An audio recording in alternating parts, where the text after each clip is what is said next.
Tiga waktu terbaik untuk kita mulakan simpanan emas.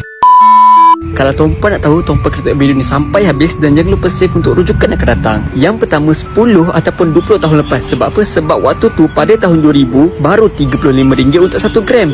Tapi kenapa ramai orang tak beli emas waktu tu? Sebab orang cakap harga emas mahal. Sebenarnya tuan-puan, tak pernah satu zaman pun orang cakap harga emas murah.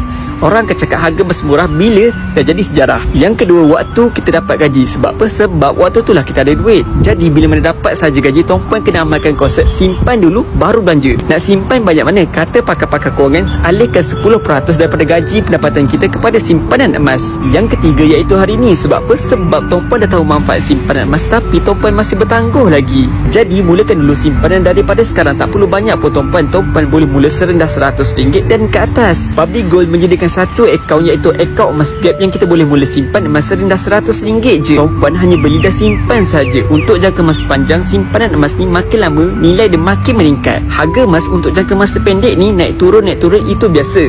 Tapi untuk jangka masa panjang, dia memang sentiasa meningkat. Jadi tak rugi pun tuan-puan mula daripada sekarang. Untuk tuan-puan yang nak mulakan simpanan emas, boleh kontak saja nombor di bio saya untuk saya bantu simpanan emas tuan-puan. So, dapat satu, cek komen. Jangan lupa follow.